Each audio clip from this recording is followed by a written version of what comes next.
Good afternoon, all of my amazing Sunday school leaders and teachers. Thank you for loving these kids from the bottom of my heart. I just want you to know that you are impacting eternity. You are also helping change families' lives. I heard from a mom this week, their kiddo came home singing a song on the radio, and they're like, that's my favorite song. So the things that you're doing are not only changing, like it's not only just sticking to Sundays, but it is impacting their week. So I am just so grateful for all you do. This coming Sunday is our first Sunday in October, and the older kids are going to be they're finishing up their unit on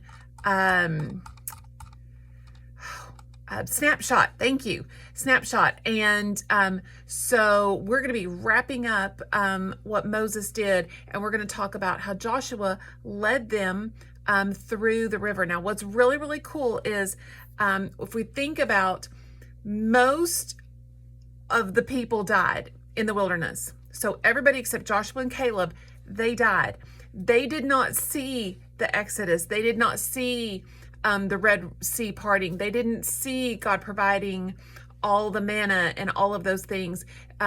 These people had not seen the miracles that Joshua and Caleb had, or that their parents had.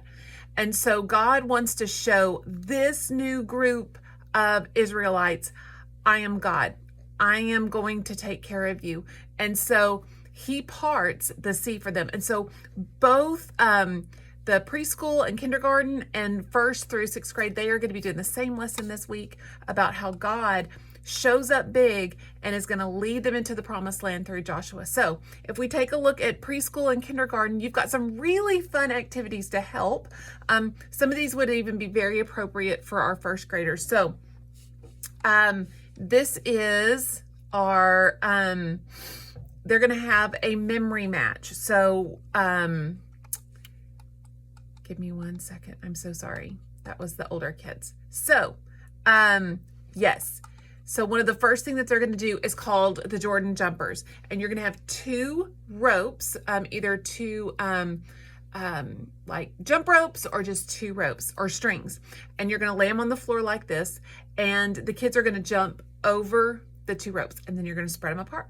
And then they're going to jump over again until they can't, and they end up jumping into the river. So, and then you just simply say, you did a great job. What do you think God did to help the Israelites cross this big river? Well, they split the river. So now the second little activity they get to do, they may have paper, or they may actually have some blue tablecloths. And so you're going to get 2 groups, and they're going to hold those tablecloths together to make one long river.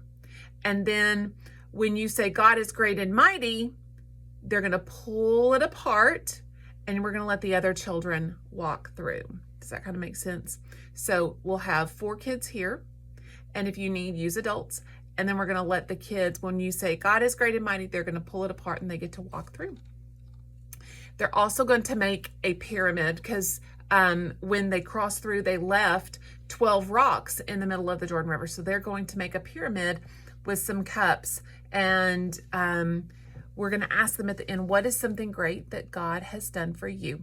This may be a little bit hard in some of the rooms, the next little activity, because not all of the windows black out well. But if you can find a way, this is able to, you can shine a flashlight on them, cast the shadow on the wall, and tell them to say their Bible verse with the motions, and that makes it really fun. One last activity for preschool and kindergarten, you're going to have either tape or a string on the floor, and you're going to put this and that on either side. And they're going to have to decide whether the statement is true or not. So if the child thinks that the first statement is true, they go to this side. If they think that it's not true, they go to that side. And so you get to talk about what was actually happening in the story and what was true. For our older kids, 1st through 6th graders, This is really a fun activity, and it's a memory match. So they're going to have 2 cards or 2 pieces of paper, and they're going to draw on one of the cards something God has done for them. So an example might be making some food, or maybe God made them well. So they're going to draw that little picture. Maybe God, they're sick in a bed, and they're going to write on the other side, God made me well, or I got better. You're going to take all those cards and mix them up, and then we're going to see if we can play a matching game, and we get to hear from those kids what God has done from them. So this is another fun activity. We're going to write the Bible verse on the dry eraser boards, and we're going to sit in front of that dry eraser board. And the Bible verse is Psalms 105:5. Remember the wonderful things he has done. Remember his miracles and how he judged our enemies. And we're going to give them an eraser and let them erase. One kid is going to get to pick a word, and we're going to erase it until eventually all of those words are gone and they'll be able to say the Bible verse. Last little thing they're going to get to do, this is fun. We're going to have a piece of butcher block paper in there and some stickies where it's kind of like a name badge. And what we want them to do is we want to put something awesome that God has done, or we want to put a praise on that. And they're going to write on that sticky, that name badge, and they're going to put it on that butcher block paper. Thank you all so much for pouring into these kids again. I'm excited to see what they learn this Sunday as we transition from Moses to Joshua and how he begins leading the people. Y'all have an awesome week, and I'll see you Sunday. Bye.